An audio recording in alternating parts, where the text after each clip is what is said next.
Welcome to the Real Estate Espresso Podcast, your morning shot of what's new in the world of real estate investing. I'm your host, Victor Menashe. On today's show, we're talking about how this business looks easy from the outside. I had dinner with an investor last night, and they kept marveling at how easy we make things look for these huge projects that we undertake. Well, I'm here to tell you that nothing could be further from the truth. Today's show is all about problems. Problems. They seem to be everywhere. Let's be clear. This is not whining or moaning and groaning, although to some it might sound like that from a distance. See, real estate development projects are conceptually simple, but it's the thousands of details and regulations spanning everything from design to construction to capital to entitlements and even income tax. All of these steps represent an opportunity for a problem, and on today's show, I'm going to touch on just a few. In today's environment, one of the biggest challenges is sourcing materials. I was quoted a lead time for a specialty window of 20 weeks today. Leaving a building unsecured and open to the weather for months while waiting for a window is a problem. It's one that we'll have to figure out how to solve. Another thing we face as developer are objections. It seems everyone has a reason why something can't be done. We have a state transportation authority who can't seem to make a decision on the addition of a traffic signal at an intersection until an environmental assessment is done. Well, somehow, the addition of a traffic signal has been linked to a comprehensive plan for improving the intersection, which in turn has been linked to a long-range environmental impact study. In total, it's expected to take till the end of the decade for all of that work to complete.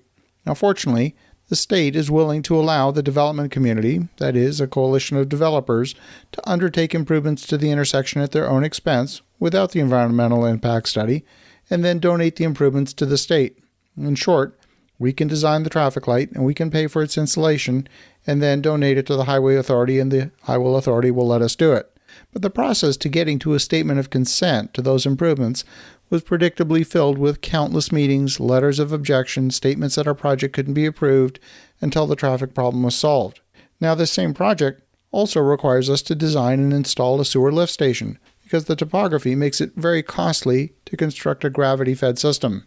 The city then stated, well, if we were going to be approving a lift station, we would have to make it a regional lift station to service not only our own subdivision, but also future subdivisions that haven't even been conceived of yet. And when we asked how much larger we would need to make that regional lift station, we couldn't get a straight answer.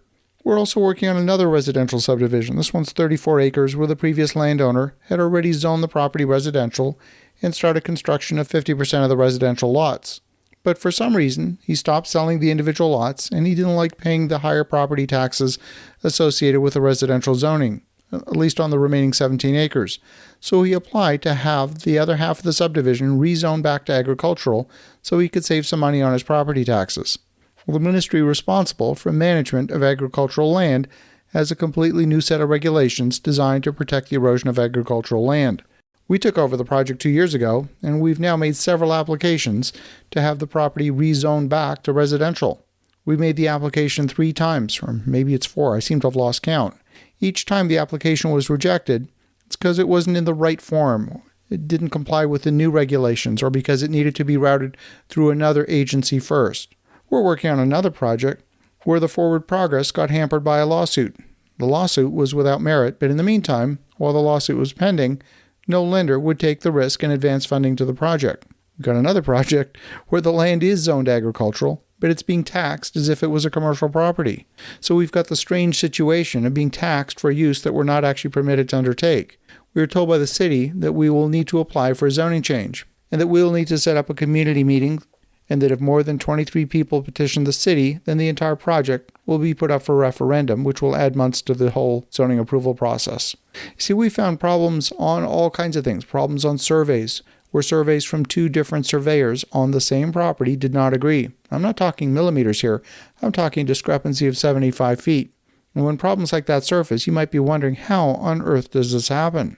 So you get the idea. Each one of these projects are conceptually simple. They're simple but not easy. However long you think things should take, maybe double it or triple it, or maybe even 4 times. And if you've borrowed the money to fund these projects, you better have a good plan for funding the ongoing cash burn for that property.